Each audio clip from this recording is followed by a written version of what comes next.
Саламатсыңар урматтуу окуучулар. Бүгүн мен силер менен кайрадан жалпы республикалык тесттөөлөөгө даярдануу боюнча сабагыбызда кездешип жатканыма абдан кубанычтамын.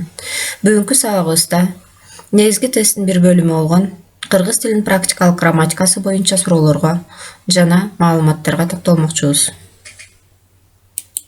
Орфография бөлүмү. Орфография бул кыргыз тилинин жазуу эрежелери. Орфография адабий тилдеги сөздөрдү туура, катасыз, сабаттуу жазуу дегенди билдирет.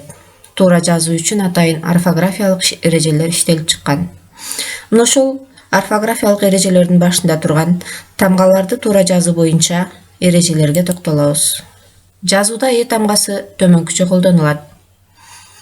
Тамгасы кыргыз тилиндеги төл сөздөрдө сөз башында гана кездешет. Ал эми кандай учурларда сөз башында, үндүүлөрдөн кийин, үнсүздөрдөн кийин кездешерин бул жерден карап көрөбүз. Кабыл алынган сөздөрдө, энчилүү аттарда сөз башында, үндүүлөрдөн кийин жана үнсүздөрдөн кийин да жазылышына жол берилет.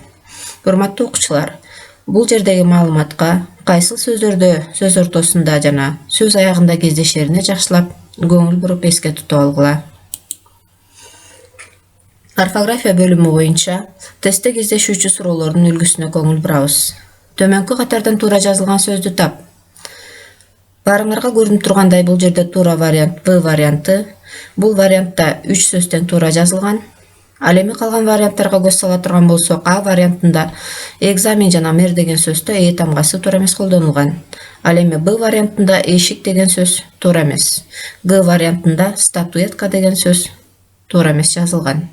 Кийинки суроо. Кайсы варианттагы сөз жазуу эрежесине ылайык жазылган эмес? Бул жерде дагы Г вариант туура экендиги бизге туура эмес экендиги көрүнүп турат. Суроого ылайык, демек биз туура эмес жазылган сөздү издейбиз. Ал эми калган А, Б, В варианттарда бардык сөздөр туура жазылган. Үндүү тууштардын жазылышы. Үндүү тууш менен аяктап, кайра үндүү менен башталган мүчө уланганда үндүүлөрдүн бири түшүрүлүп калат.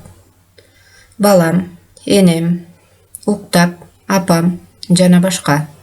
Ал эми йоттошкон тамгаларды жазуу эрежесине таянып, уңгу сөздөрдө болсун, же сөзгө мүчө уланганда болсун, О, У, созулма үндүүлөрү йоттошкон тыгыштардан же ый тыбышынан кийин катарлаш келген учурларда алардын айкалышы бир йоттошкон жана бир үндүү түрүндө жазылат. Аю, кою, бою, уюу жана башка. Кыргыз тилинде төл сөздөрдүн аягында кездешпеген Б, В, Д, Ж, Г тыгыштары боюнча маалыматка көңүл бурабыз. Герб, клуб, араб, гараж, парад, эпилог сыяктуу кабыл алынган сөздөрдө бул тыгыштар сөз аягында сактала берет. Бирок буларга уланган мүчөнүн башкы үнсүсү каткалаңдашып айтылат, бирок жазууда жумшак үнсүс боюнча сакталып калат. Мисалы, педагогко, гамбургка, парадтан, гербке, клубту жана башка. Р тыбышынын жазылышы. Р тыбышы да төл сөздөрдө сөз башында кездешпейт.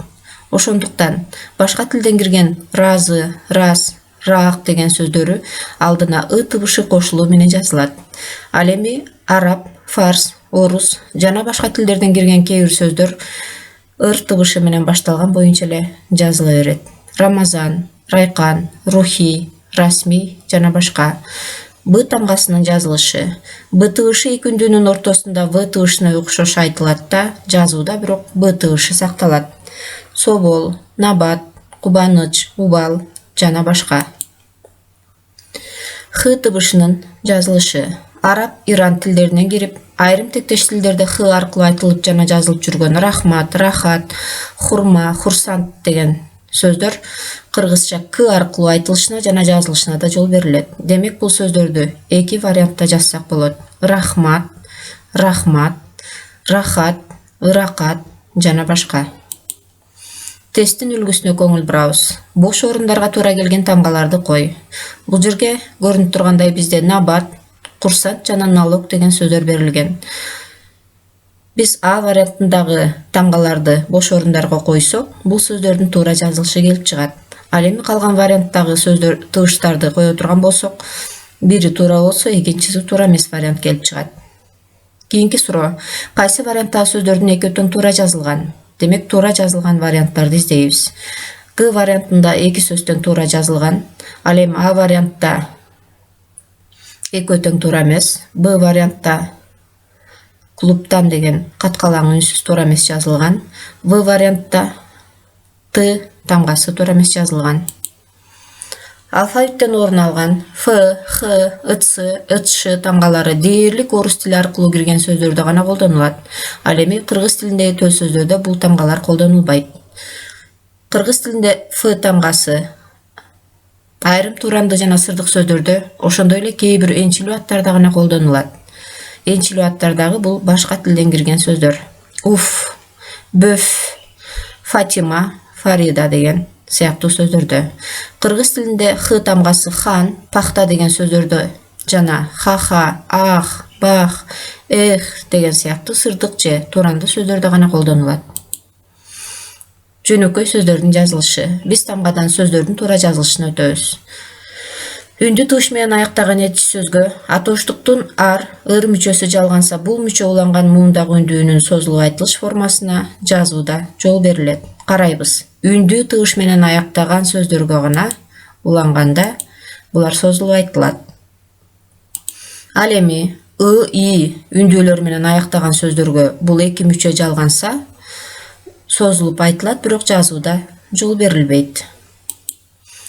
Үнсүз менен аяктаган этиш сөздөргө ар мүчөсү уланса, созулуп айтылгандыгына карабастан жазууда бир гана үндүү жазылат.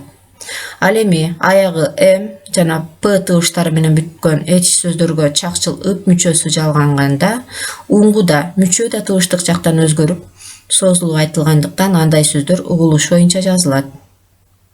Эмп, өп, чап жана башка. Урматтуу окуучулар, өтүлгөн темадагы маалыматтар силерге түшүнүктүү болгон болсо, төмөндөгү тапшырманы аткарабыз. Төмөнкү сөздөрдүн туура же ката экендигин аныктагыла. Берилген сөздөрдүн жанына ката же туура деген белгини коебуз. Эгерде ката болсо, туура варианттын кошо жазып коебуз. Урматтуу окуучулар, биз бүгүн орфография боюнча негизги эрежелерге токтолдук жана ал боюнча машыгуу иштерин иштедик. Ал эми азыр үйгө тапшырма. Төмөндөгү берилген шилтеме боюнча мультиурок сайтына кирип, бүгүнкү темага арналган тестти иштейбиз жана өз дараметибизди, өз күчүбүздү ошол замат билип алабыз.